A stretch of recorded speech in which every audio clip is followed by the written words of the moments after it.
there everyone, namaste. I'm Jill Loftus of Nuit Astrology.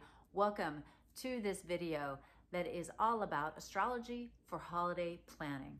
So I always love to look at the astrology during the holidays because it can be a little bit of a tricky time. We're bringing together lots of different people. Everyone's very busy. We're all tangled up in expectations, right? And so sometimes it's really helpful to have a little heads up on what's going on in the sky. So I'm going to hit on each of the major holidays coming up, starting with American Thanksgiving in November. And be sure to check out, I've also recorded a separate video for each rising sign and sun sign, which indicates where the places, the caution flags are up, or where the beneficial flows are happening for your specific sign. So this is just an overview. Please do check it out. I have a nice little blog on this posted on my website at Nuit Astrology so that you can get your calendar out and make some plans. So let's start with American Thanksgiving. All right, and this is, I'm gonna bring in November 23rd, which is a Wednesday as well, because that's usually a big preparation and travel day. Now, it is actually a new moon at 1 degree of Sagittarius at that evening, right as Jupiter is stationing direct, right? So Jupiter is the ruling sign for Sagittarius, so it's beneficial that Jupiter is moving forward, right? This brings in some sunny Sag energy into the holiday. Now, high vibrational Sag is fantastic, right? So much fun, really enjoying yourself, open to new experiences, very, philosophical and interested in talking, things along those lines, which are just great. Keep in mind that Jupiter is going to be stationing in the sign of Pisces. So that brings in a little bit more of an emotional element as well. It trines over to Pisces, the moon does, and it sextiles Pluto, and also the moon trines over to the Jupiter. So it's a pretty nice day, all right?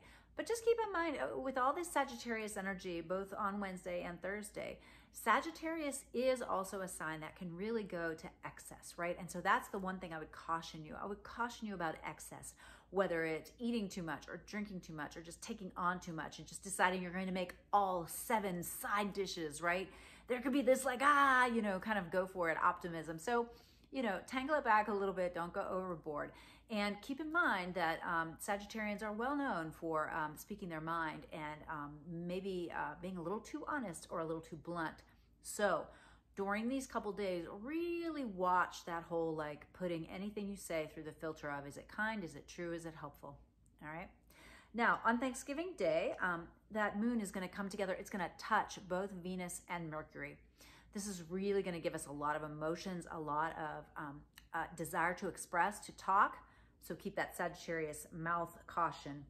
They sextile to Saturn, so if you can add in maybe some little traditional elements, those will be deeply appreciated. So just kind of keep that in mind. Now, the caution is that Mars is still square to the Neptune during this time, and it's also square over to Ceres, the goddess of grain. So, make sure that you don't wait till the last minute to run out and get anything. You might not have what you need. All right. So keep that in mind. Double check, triple check your lists as you're preparing for the holiday. That Mars is also across the sky from Hygeia.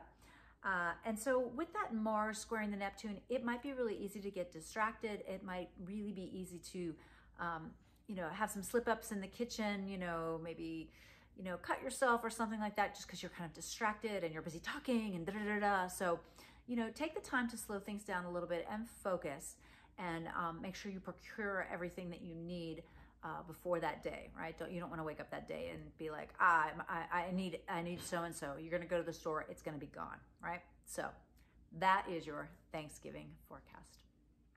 All right, now we're going to talk about Hanukkah.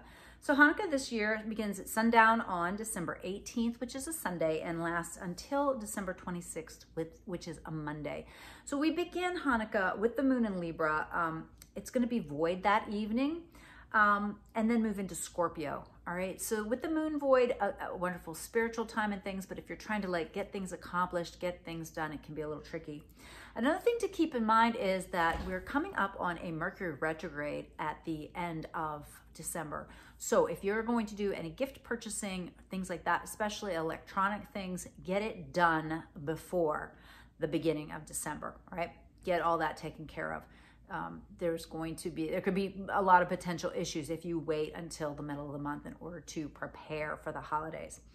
All right, now on the morning of that day, the moon has some really positive flows, but in the evening it clashes with Pluto. Potential for a lot of heavy emotions, a lot of, I don't know, just the weight of the world. It could be a little bit of a difficult day. Be sure to keep it in a more spiritual vibe, right? Don't get too caught up in the Maya, as we say.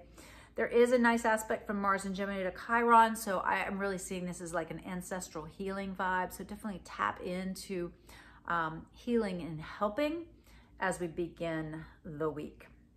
Now on Tuesday, Jupiter moves back into the sign of Aries, which is going to give people a little bit more of a desire to kind of do things their own way or be a little bit more independent. So keep that in mind. And then on Wednesday, which is also when the sun moves into Capricorn, our winter solstice period, it's going to square over to the Jupiter. So, sun square Jupiter, you're going to have this clash of,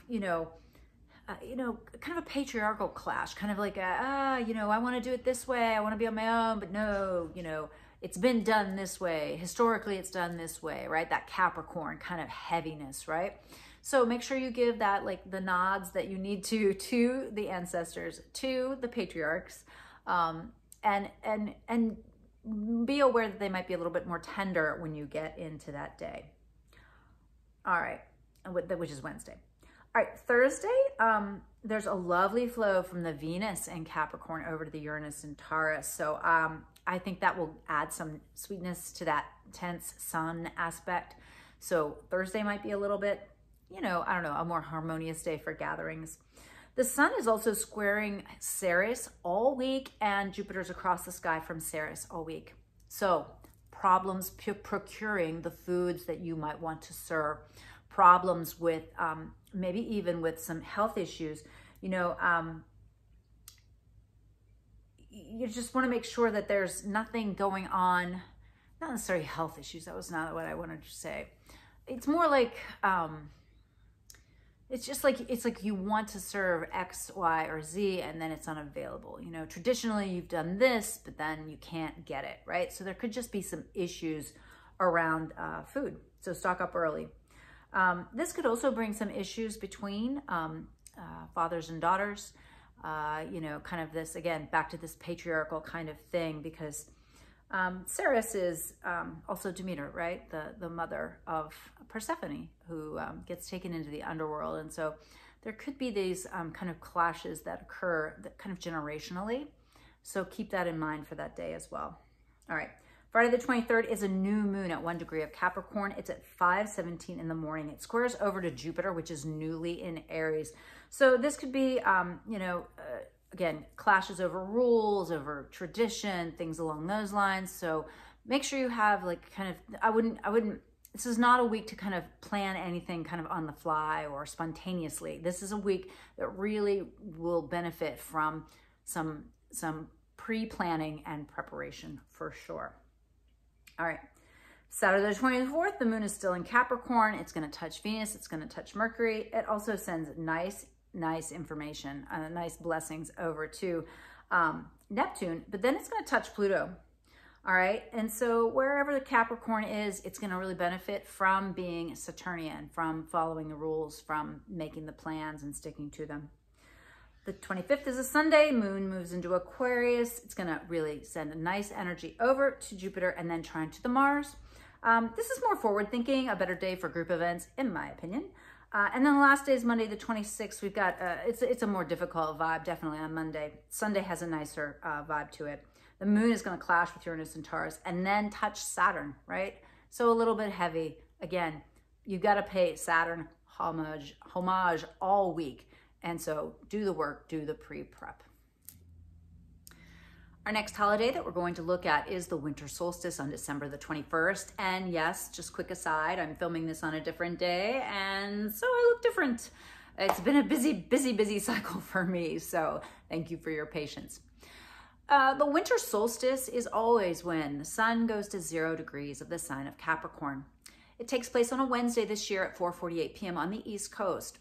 but we're taking a peek at the day before because that's the day on the 20th when Jupiter, as it's moving forward, right? It's passed through its retrograde cycle, it's stationed direct, it moved through those last degrees of Pisces, and boom, now it's in Aries. Very different energy. As the sun moves to 0 Capricorn, they are going to come into a square, a difficult angle to each other. Jupiter in Aries wants to be independent, wants to do its own thing, wants to make it bigger, can be a very impetuous energy. And then, of course, the sun in Capricorn is a little bit more steady and staid, a little bit more about the traditional. So this clash of energies comes with the moon also coming into an opposition with Mars. The moon is going to be, kind of in this push-pull, especially as you get into the evening of that day. So I'm going to say this is a day to be a little bit more careful. Stick with maybe a little bit more of a traditional element, but understand that people are going to want to break free and do their own thing, right? I would plan any type of ritual that you're going to do, and I'd be extra careful with your candles or any fire that you might be using, right? Especially with this Moon-Mars opposition and the Jupiter moving into the sign that is ruled by Mars, right? So just don't go to excess. I wouldn't plan too big or too wild of an event in order to honor this beautiful shortest day of the year and the return of the sun. So that's your solstice forecast. Moving on to the Christian holiday of Christmas on December 24th, Christmas Eve, and December 25th. Of all the holidays this year, this has the best astrology in my opinion. It's a really nice couple of days. As we start out, the moon is still going to be in Capricorn, but it's going to connect beautifully with Venus and also with Mercury. So that's a lot of Capricorn energy, right? The sun's going to be in Capricorn, the moon, Venus, and Mercury. They're going to send lovely beams of energy over to the Neptune and Pisces. Beautifully inspired energy, wonderful for spiritual connection. It's also then going to come together. The moon will touch Pluto, right? Because Pluto's in Capricorn. So there could be, some catharsis, some deep awareness, some understanding. I really like this day, the 24th, for being in a really holy and spiritual space. Even if you don't practice Christianity, you can still honor the idea of, the birth of pure love into the world, right? Now we have also on the exact day of the 25th, the moon is going to move into Aquarius, and it's going to make nice with Jupiter in Aries. It's going to trine over to the Mars in Gemini. The 25th is actually a better group energy, more forward thinking, right? Because it's Aquarian, a little more detached, maybe. So you might have that intensity of the 24th, but I really think it will kind of bloom into a more mellow energy on the 25th. So nice energy for the Christmas forecast. And now I'll give you the Kwanzaa forecast. Kwanzaa is a holiday that is celebrated from the day after Christmas. It's December 26th, right up until New Year's Day. Now I have to tell you, you have to listen to the New Year's forecast. The energy is sketch. The 31st, the 1st. This is not a go out New Year's, right? This is a stay home and be cautious New Year's. But let's talk about Kwanzaa first. Monday, the 26th, the moon is in Aquarius. It's going to square over to Uranus and Taurus, and also conjunct Saturn. So kind of a heavy day. So if you're going to have any celebrations that day, it's again a day to really honor tradition and ancestors, and understand that it may just have a little bit more of a somber vibe. With the sun, Mercury, and Venus all in Capricorn, again, it's just kind of a stern energy. On the 27th, the moon is going to move into Pisces and send a nice beam over to the Capricorn. So I'm liking that, but then it squares the moon in Gemini. So there could be really some issues, especially with, women. Moon and Mars issues often bring trouble to women. So, and also Mars is in Gemini. So just on Tuesday, watch your mouth. Wednesday, I like Wednesday. Wednesday is a nicer day. Venus in Capricorn is sending nice blessings over to the Neptune. And the moon is making really nice aspects to Uranus, Venus, Mercury, and touching Neptune. So it's a little bit more of an emotive kind of day, a little bit more of a deep feeling, emotional intuition day. So I'm liking that Wednesday. Thursday, the 29th, Mercury stations retrograde. So right as it's coming together with Venus, very possible to have a lot of miscommunications, confusions, Really make sure if you're planning any kind of celebration that day that you're very crystal clear on who's supposed to bring what and what time it is and all that kind of stuff. Communicate well. The moon is also going to move into Aries and touch Jupiter, square the sun, sextile the Mars and Gemini. So that's like, it's like, you know, it's kind of like trying to steer the ship through a little bit of a storm. So a little caution flag up on Thursday. Friday, the moon in Aries is going to send a nice beam over to the Saturn Aquarius. A little more calm than the 31st. I am not liking the 31st at all, y'all. So, Friday the 30th is not great either, though. There's a lot of pressure on that moon in Aries coming together with Jupiter, squaring Mercury, squaring Venus, squaring Pluto. So it's all this like, I want to be independent. I feel like I want to have this or that. And like the patriarchy says no, the power structure says no, whoever's in charge of this event says no. So keep that in mind. And then we've got on the 31st, we've got some really difficult energy. On the 1st, Venus is going to conjunct Pluto. So the buildup is on the 31st. And it's, the goddess being taken into the underworld. I do not like this energy for women or people who identify with female or have strong feminine energy. You have to be really careful of accidents. You have to be really careful on the 31st. So really pay attention. The moon will trine over to the sun in the morning, which is helpful, but then it's going to come together with Uranus and Taurus. And so with moon and Taurus connecting with the south or with the north node, connecting with that Uranian energy, it could produce shocking events.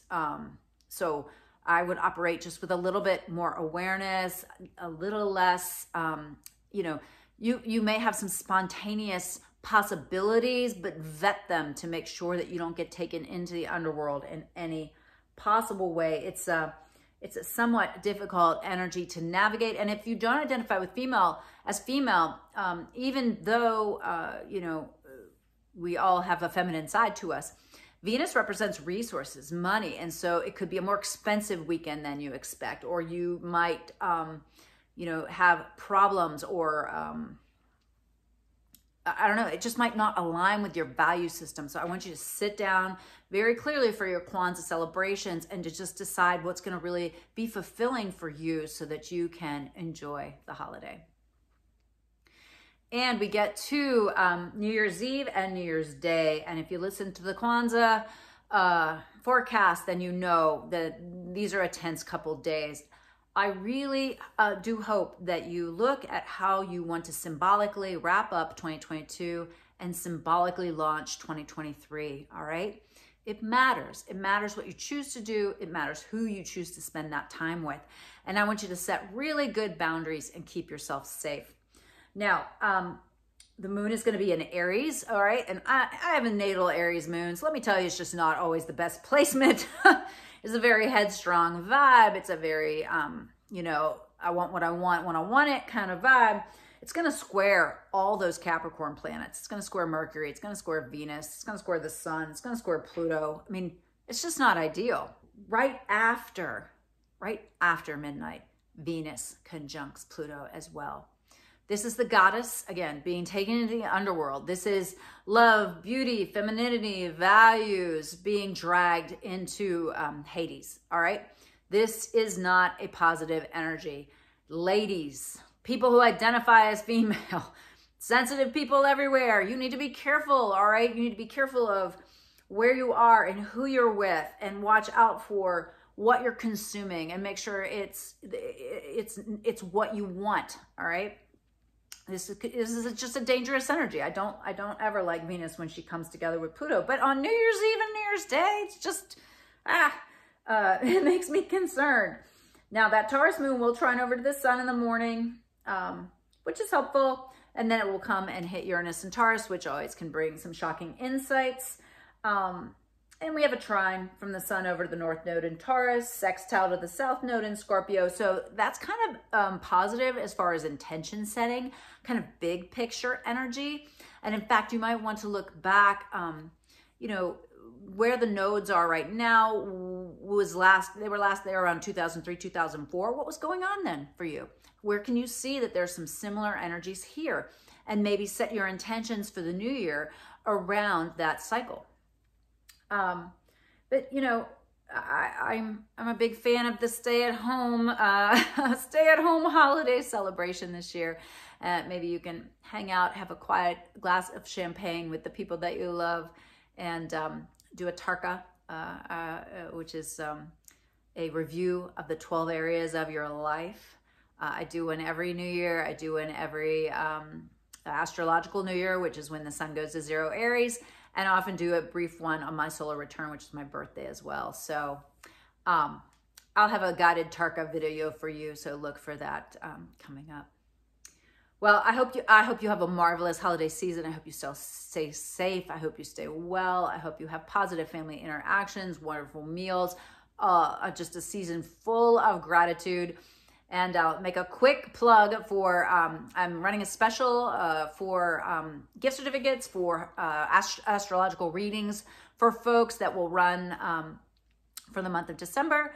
If you, there's a special gift available for you personally when you buy that gift certificate for a friend or loved one. So be sure to hop on the website and check that out. I hope you found this useful, helpful. If you did, please like, please comment, and please share with your friends. It helps the channel to grow. Namaste, my friends. I'll see you next time. Bye.